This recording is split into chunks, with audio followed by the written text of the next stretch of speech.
founding member of the Konzeptwerk Neue Ökonomie.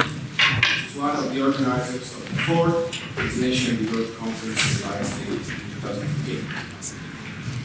2015. She worked as a team and program coordinator for the conference and is currently a member of the editorial team of Degrowth.info, which is a German-based but internationally scoped Degrowth platform. Nina is also an experienced facilitator for participatory methods such as assemblies, panels, workshops, and so on. And she will tell us much more about her experience of degrowth in practice in the talk. Nina, the floor is yours.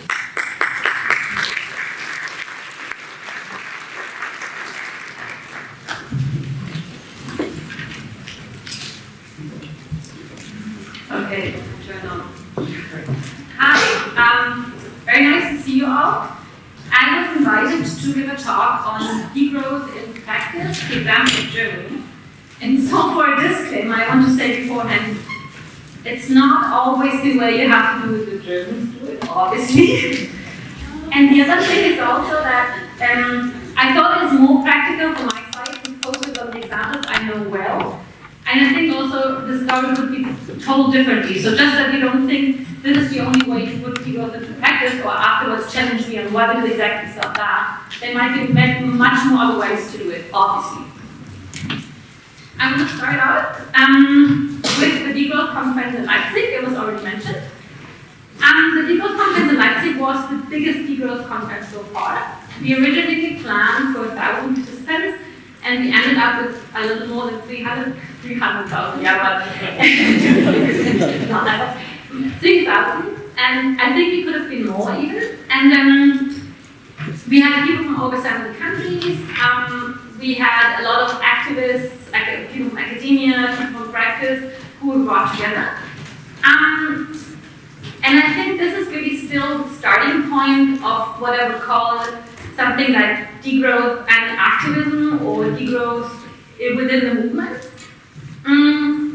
And I brought you a couple of pictures who can illustrate why that was. So up here, you can first see how we organized the conference. So we organized the conference with a basic democratic organization in a participatory planning process by consensus.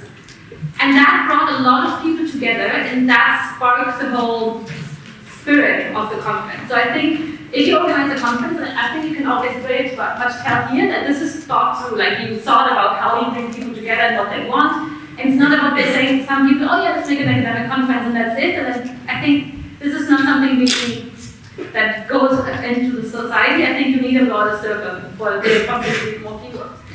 And actually, when we do degrowth events, we try to do something that also shows up the spirit of degrowth. You already have the limits, right? If you need places for 3,000 people, then you probably need a space where you have a lot of seminar rooms in the Anna University. University is a place where most academics go to, so it's not the easiest access.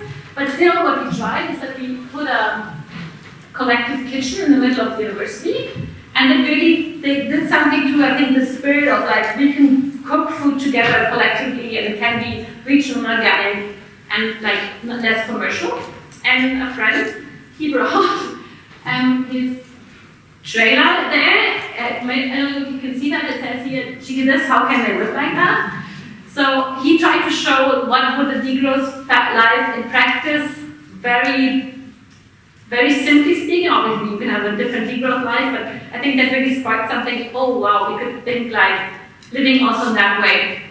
And we brought a demonstration. You can see it on the bottom, so that activism was also there. Obviously, I say, okay, this is how degrowth started in Germany. There was things that went on beforehand. First of all, obviously there was a debate, like if you have been into degrowth or into environmental debate since the 1970s about the limits to growth and all that. And since then, in German institutions and also environmental groups, so people who are in academia or active, they would have this debate of sufficiency versus efficiency. So can we solve the ecological crisis by improving our means, or do we have to change the means, more or less? So this ongoing debate since the 1970s, And obviously, I took this little picture. It's like we had a lot of projects, and you probably already also have them. I saw a little map on the Netherlands below. There's a lot of projects out there that probably people would identify as degrowth, but they don't call themselves degrowth. So you might find an urban garden project that calls itself degrowth, but you might also just find a community garden somewhere that we could totally say it's degrowth, but it isn't named like that, right? So this is a very important base that you might have projects, but they're not really in there. And speaking about conferences, I put you two logos of two other big conferences. The first was a Beyond Growth, a big conference on the question of growth, but not that straightforward put that we need degrowth, but rather like challenging the growth paradigm in 2011, which was back then organized with a TAG and the unions. And I think that makes an interesting difference, because with the unions you could say Beyond Growth, and exclamation mark, but you can't say degrowth, so they weren't in for the degrowth conference in 2014 back afterwards. And we had a series of conferences called McConnell.com where, like we in Germany, so that was where we were speaking, sorry, where social organizations, environmental organizations, and development organizations came together to discuss about globalization. I think that idea that of having big conferences that can actually be something to spark societal change or to bring together academia and activists was something part of that. And we were talking earlier today, like, why do we call it degrowth in Germany? And I think it's a very fun coincidence, because there is something which is called the post-growth debate in Germany. Julia also mentioned that post-growth, it's broader than degrowth and it's a little less sharp. And so when we first said we would do the conference, we discussed if we were going to call it degrowth or post-growth. And the international community more or less said, oh, post-growth, that is not strong enough, so now you need another translation. And then we didn't find a good translation and we just stick with degrowth. And now we actually say the term degrowth in German. And that's really stupid, because it doesn't really work to talk in German on degrowth. That's already a complicated term. Paula mentioned that, and we didn't do it in German. So in a recommendation for you, you have this term Ontgroei. Yeah. So don't talk about degrowth. Try to find a word that more people can understand and push for that, instead of mentioning degrowth all the time, because otherwise it's going to stay a rather academic debate of people who can talk English. And I don't know if you gain a master's with that. And one thing I thought of, so now I'm going to talk a lot about how we connected degrowth with other social movements in Germany. And probably some of you are going to wonder, so why don't you try to connect it more with politics? And so in general, I would say that degrowth challenges the capitalistic system.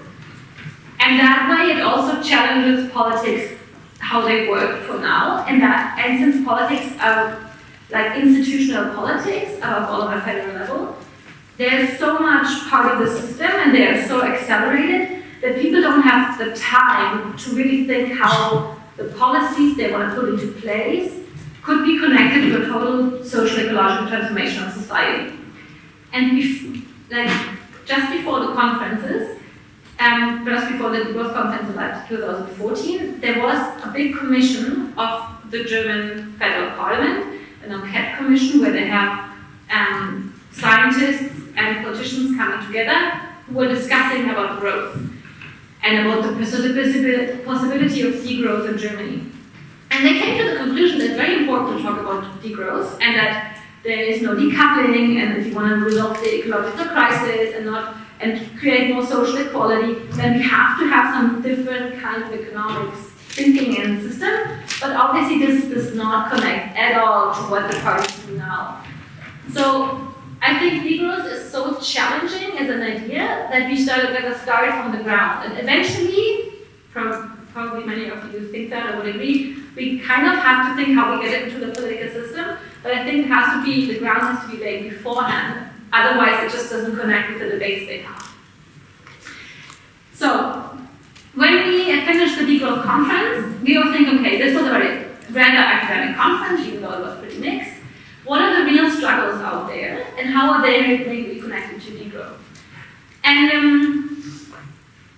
environmental justice struggles are some struggles that are everywhere in the world. There might be stronger, especially in countries of the global south, where environmental degradation not only destroys something far off, but really destroys your livelihood. But it's something that happens all over the world. And it's something that, especially if you take the struggles in the south, is often not that clearly connected to degrowth as a term.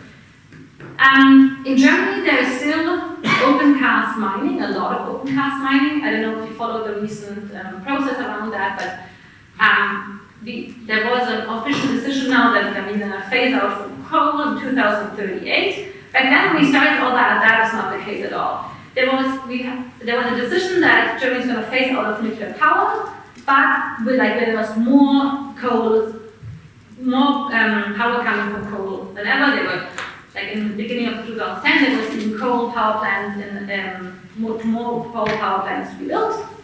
And the climate justice movement had been growing, but not that strongly. There has been climate camps in Germany since 2008. And so during that time, the climate justice movement in Germany was looking for different things to do. And they came up with two things. So the first one was to say, let's link it up to degrowth. And since then, we have been doing degrowth summer schools on climate camps. And climate camps, already beforehand, were places where you had education, but you also had, you can touch the different reality you want to make, right? It's all you have solar panels, you have construct everything yourself, it's democratically organized, you try to live on a very low carbon footprint. And it's places of exchange, so people meet, and obviously it's also places for active action, and people who do action of civil disobedience, go close to the mines, try to block stuff. And so first, as the degrowth movement, we were thinking about putting the summer schools at the climate camps, and at the same time, people were starting to plan those big actions of mass civil disobedience that you might know under the banner of Ende Gelände. And since I'm here as a speaker of an official organization, I didn't say that this was the same organization, but it came together that we said, okay, we have to build up this movement, and it's one of this the educational part, and the other one is the action part. And since then, the climate justice movement has been growing a lot in Germany. Just last weekend, we were 12,000 people in blocking and demonstrating against the open cast mining. And since then, as I mentioned before, now there is an official decision for the coal phase out. It's too late. 2038 is way too late, but it's already a first step. And I think it's a good example on how you can connect to the movement that's already there and then push for a real policy change.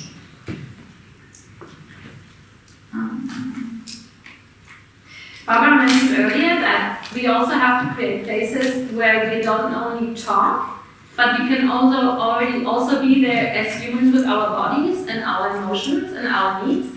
And I think those climate camps are a very good place for that, because it's already there in summer, they're outside, it's not as cool as here. So you're faced by the fact that there's climate change, and it's not only somewhere out there, but it's really affecting you. The second field we tried to dive in was degrowth and migration, or degrowth and anti-racism struggles. And people interested in active degrowth, especially in Germany, are mostly white and from a middle class background. And this is a very often something that people would say is bad because it doesn't represent society and it might not take people's needs into account. And so there was a question, how can we actually, how can degrowth struggles connect to struggles for people who have fled their country recently, so refugees who've just come, or maybe also to communities and struggles of Black and people of color? Does degrowth connect to what they would fight for if they fight anti-racism or the better migration systems? And we did a conference which was called Autonomous and Solidarian on migration, development, and ecological crisis, and there were around 700 participants who came there. And so I also wanted to mention that because it sounds like a super good example, but actually it didn't work out that well. And I think one of the reasons was that the struggles in Germany between the ecological movement and the anti-racist movement is pretty separated. So I think a lot of mostly white activists in the environmental movement, they don't really get what it means to be affected by racism in the negative way like some people of color are all the time. So they're not very sensitive to that struggle, think that their struggle is like more important maybe or something like that. And then because of the racist system, people who, above all people who came to Germany recently, they face so much struggles in their daily life that it's very hard to organize around a conference with around a theme which is like not connected to your daily struggles.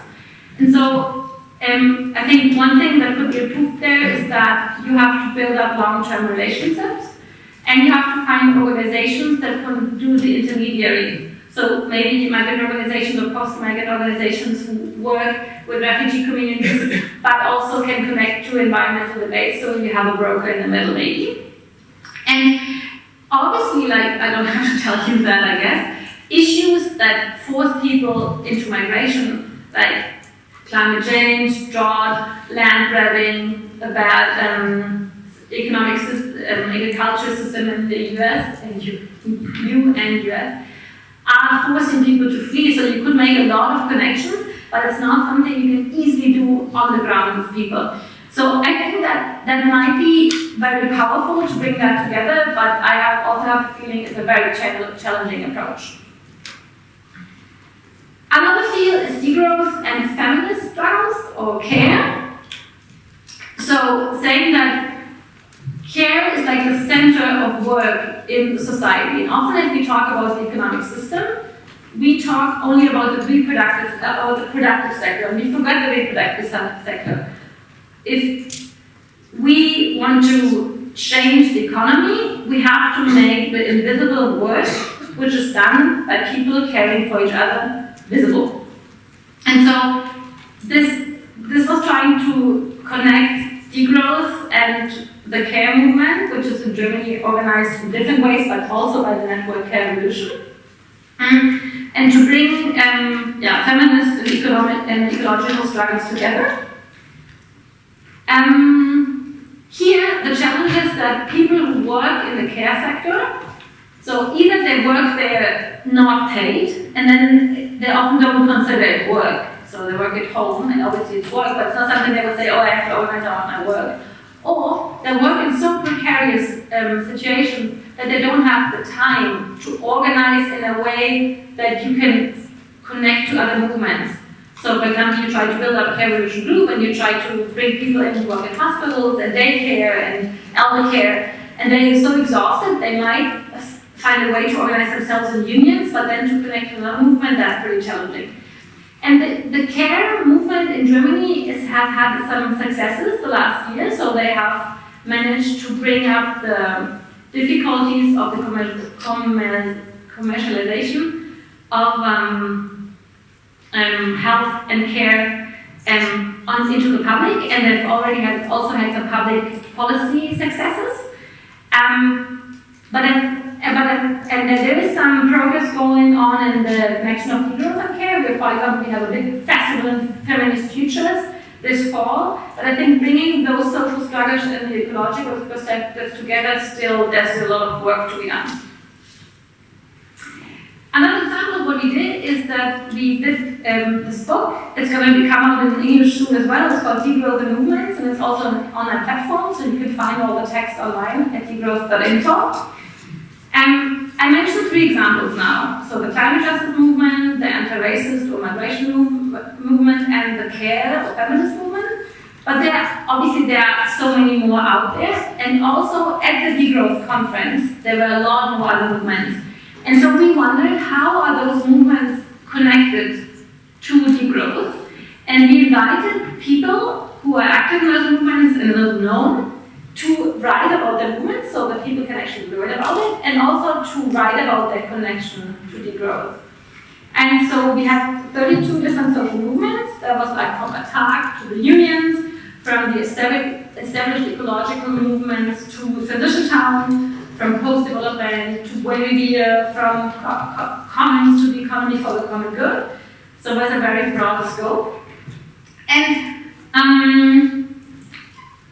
in general, I would say that those movements all said degrowth degrowth is helpful for us or is something fruitful to us because it brings in a factor that we might have named differently earlier, or we might see but we haven't politicized it that much, or that we were missing. And they also challenge degrowth, like a lot of terms, like things I already said, like is this term positive enough? Isn't that like a thing from the global north? Isn't it too much from a wide academic concept and all that? So I think it was a very fruitful exchange. It also showed that all those movements are kind of looking for a meta-movement. And I think they agree that a lot of terms that are in degrowth appeal to them, but I would also say if there is something they say is the meta-movement, it's maybe the movement for the social ecological transformation. It's not the degrowth movement really, because I think that's too, maybe in the end it's too negative or too specific. It doesn't, I think they had the feeling their struggles weren't that easily shown in there. We had discussion in the break if we then should call it the good life for all, what people generally tend to do a lot, but that becomes really vague, right? It's not as much of a missile term anymore. There is an effort, which is the Global Degrowth Day, and I couldn't find the map. Have you heard of any event in the Netherlands, or have you participated in the Global Degrowth Day? Yes. Yeah, great. What was it? We went with the group to a food festival in Amsterdam, and we discussed the concept of degrowth and what it could mean in the Netherlands. So it was a very open invitation. Did you understand it up there? Yeah, okay. Yeah, so there has been a picnic for degrowth already out there for a long time. 2 years ago, there was a German action day for Good Life for All, and that merged last year. And so there is this day, this year was the 1st of June, where people around the world are invited to do degrowth events and just to show the variety on the ground. And I think that has both effects. You can have a nice event around degrowth, you can bring in more people on the ground. It might be something really easy. You go to a food festival, you go picnic where you meet people, you do some kind of lecture event, but you're connected to the others by being seen as a global degrowth day. And last but not least, after the degrowth conference in Leipzig with all those many participants, we had the feeling that what was missing is an online platform where you find more information about degrowth than only scientific papers, with what was more or less what we do with degrowth did, I would say, and more than just from one country. So we did degrowth.info, and fortunately last year finally it became a really international project. So we have an international team of 10 to 15 people who now run this portal. There's a blog for current debates. There's a library where you can find a lot of material on degrowth. There's a calendar, there's information about projects and everything. And I wanted to mention that as well because we are still looking for people, and I haven't digged into your portal yet, so I thought that Ontgroei also has a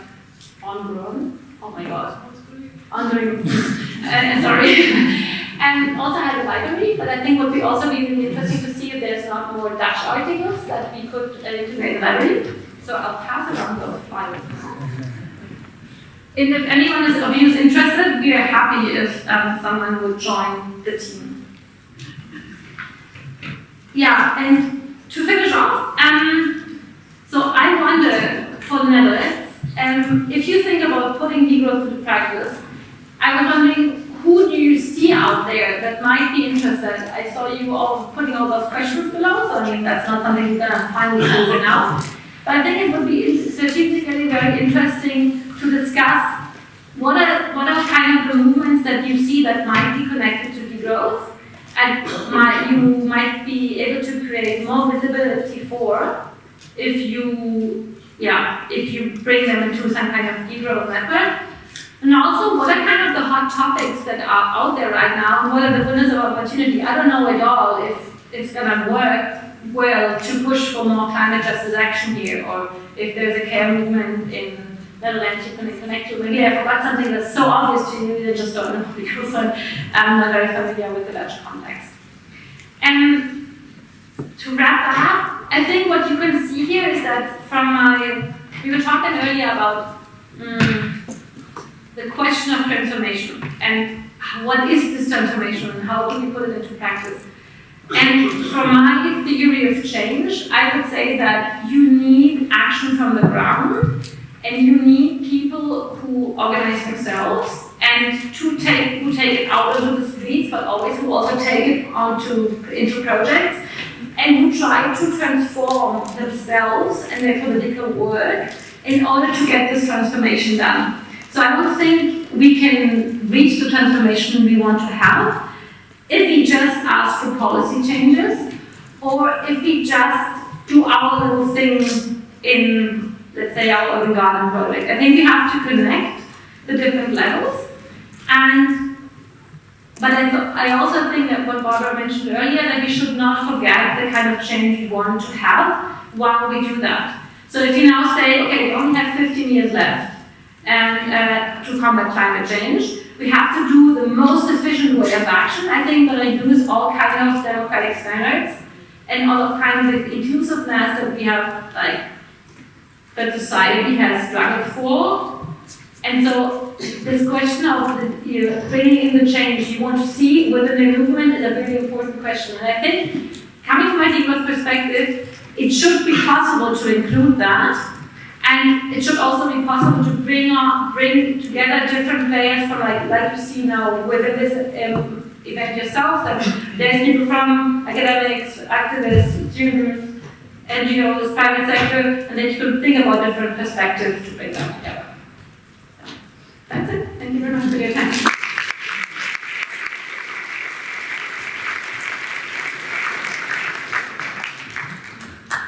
Thank you very much, Nina.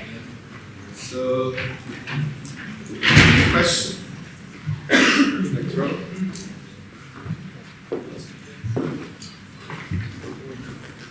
Yes, I wanted this microphone, that's why I wanted to ask a question. Such a nice. Thank you. Thank you very much for this very inspiring presentation. I ask you a question as a degrowth activist, not only as a degrowth scholar or thinker. So I understand from the other presentation that one of the challenges is to connect different movements. So to convince, for example, the unions that you mentioned, or movements for gender equality or racial equality. That's a challenge, I agree. I wonder whether we could think productively to reconnect the degrowth thinking with the class struggle thinking, more explicitly. If I myself to do so, and I know it's very hard today, but how do you see this connection between the two? I mean, after all, capitalist structures are based on class and resource exploitation, so maybe making this more explicit also in the practices of activism could allow to make this movement more united. Also, by the way, between global north and global south, to just Okay. Another couple of questions? Who is next? Yes, please. I have a question. I am relatively new to the degrowth movement. I was more of a sustainability person. I was wondering, I was really looking forward to your talk about degrowth in practice, but so what are preconditions for something to be degrowth? Because you mentioned a lot of things. Thank you. The third question? Yes.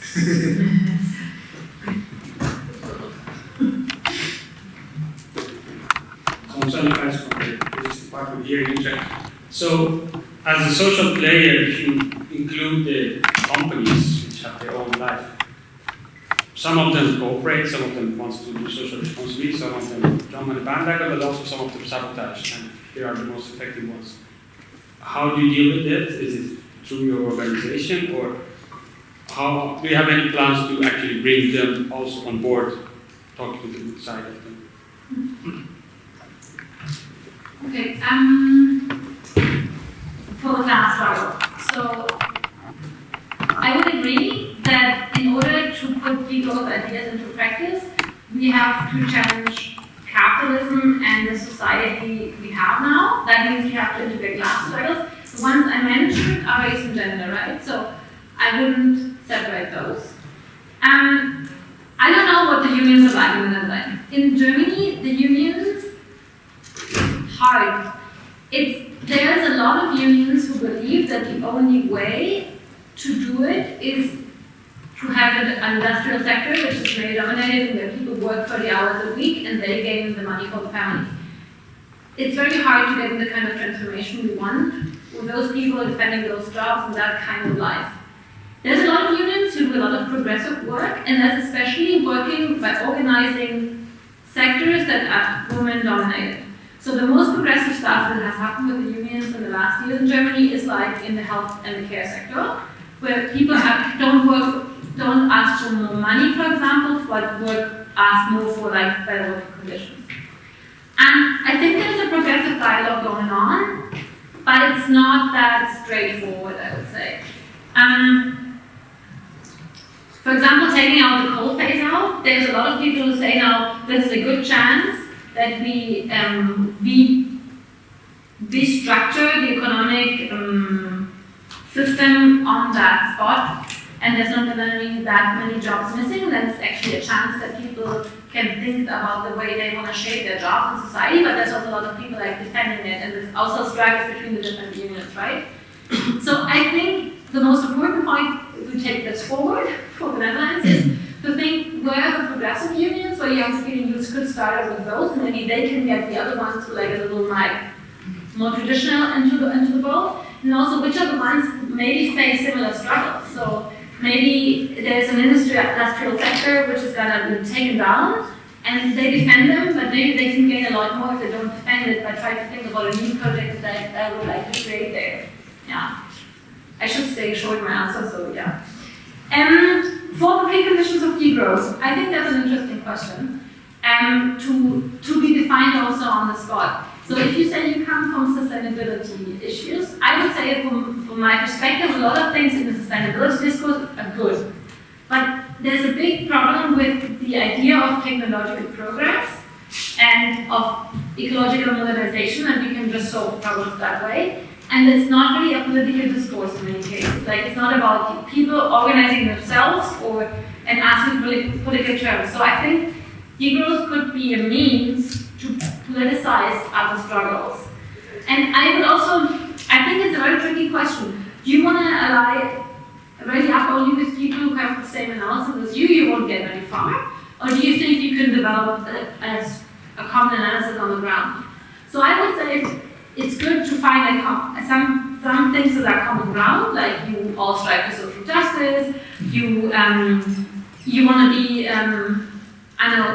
you strive for equality in the terms you do, you take the ecological question into consideration, you believe that there should be a political solution for things, and then you can discuss about the tiny bits in there. It sounds very abstract, but I think it's very hard to get a concrete answer to that, because I think you have to look at what is there on the ground.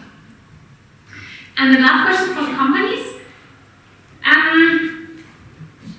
So I would say if you look at different social movements or different alternative economic proposals, degrowth is not the best to rally up with companies. There's something which is called the economy for the common good. I don't know if you've heard about that. That does balance, you do the balance for the company, and by looking into the factors on other humans and other players that are involved, onto the environment, into democracy. And I think this is something very much more concrete for companies. And I think part of the problem of that discourse is that the strongest enemies people have in the degrowth field might be those big companies who are still in the fossil industrial sector, but that does not mean that companies overall can't play a crucial role, right? And I think especially like pioneers who try to put something new into practice, or think about how can we do an economic system that is like where I produce things that people actually need in an environmentally and socially sound way. I think you kind of need them. They're just a lot less visible than, for example, the big coal companies. Okay, great. And by the way, Lucas, he is, what's the right? Economy for common good. Yeah, but are you a member? I don't know. Yeah, Yes, so if you're More questions. Let's take 3 questions. There, one.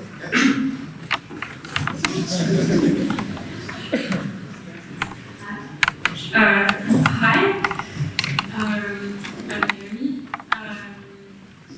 I'm wondering about the choice of language and framing, like why. So I didn't realize until today, I still what degrowth around, and I didn't realize quite how anti-capitalist it is. And for me, this symposium could be called an anti-capitalism symposium. And so I'm wondering what are the differences for you between degrowth and anti-capitalism and the language you choose when you occupy different spaces? Is degrowth a way of talking about anti-capitalism that universities prefer? How is this choice for you in the different spaces? Thank you. In the back. Where?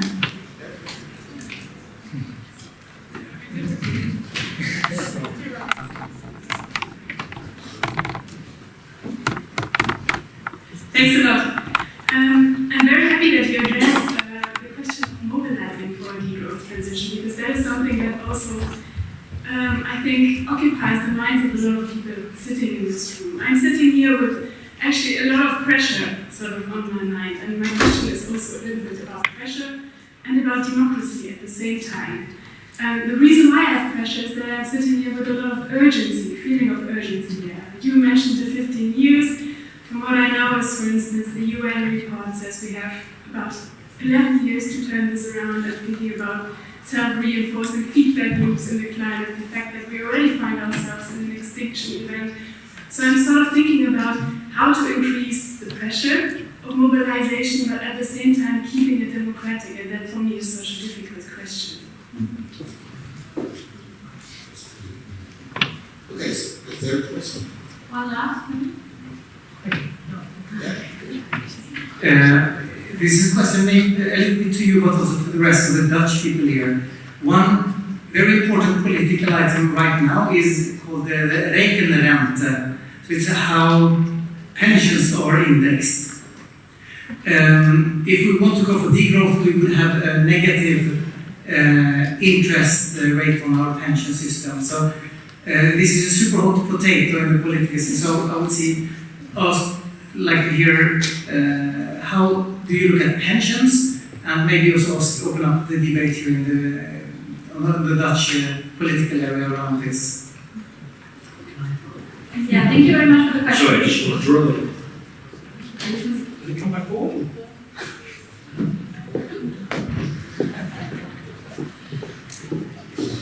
Okay, so for the question about the language, I think anti-capitalism can mean a lot of things. And in a traditional term, if you think about the struggles of capitalism and socialism, I would say both of them were too productivist and too industrialized.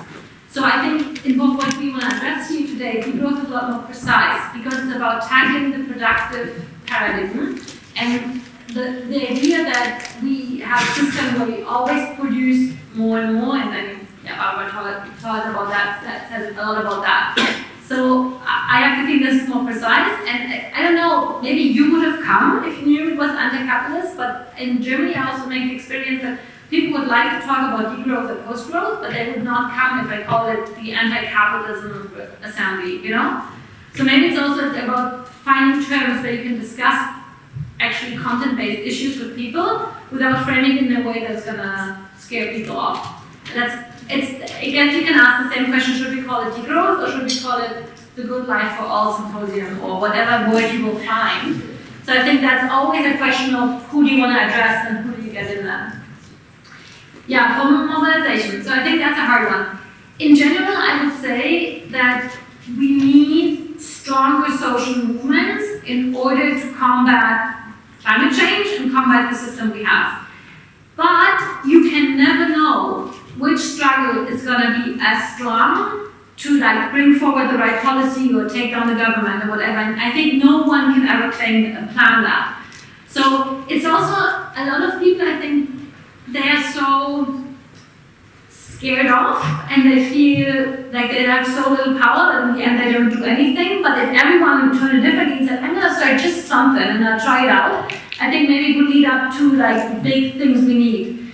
So it's not very satisfying, but I think the most important point is start trying and not look for the best answer, because you might still be there in 11 years and look for the best answer, right? And I think that's, Barbara mentioned it earlier also, people hoping for the one revolution which is going to change everything, this is not going to happen, especially if there's like no plan what happens afterwards. So I think it's, yeah.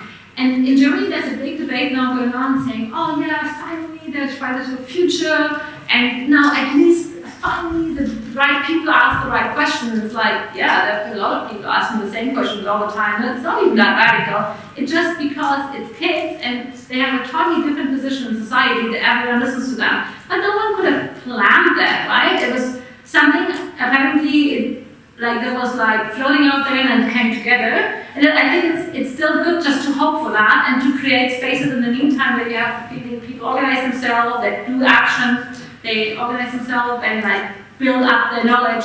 And the pension system, I think I will give it to someone else in a second. I think overall, this is a question where people often try to get it and get this degrowth system and say, well, you want to change our system, but one thing we achieved is our pension system. But I think we think about the pension system in a very, it's the mental infrastructure of growth that we have for thinking of it. What we need is that people are taken care of, no matter how old they are or how ill or not able or whatever they are, right? So what we actually need is that just to ensure that our society has sufficient time and means to take care of all the people, if you're talking about the pension system. We don't need necessarily a system where you get a lot of money paid out, or where we have homes where you put all the people in. Maybe that's not even the best solution. So I think if thinking about it totally differently might help to get a degrowth perspective on the pension system. And then otherwise maybe some person on the left can say something. And just only add that it's not really my field, but there's an entire area of research on post-growth, degrowth, which is about macroeconomic modeling for growth, which includes also this type of question around welfare policies. And can only point in that direction. I cannot really provide the answer, but it's something that is also related. Okay, I think we can close this Q&A and thank again Nina for your contribution.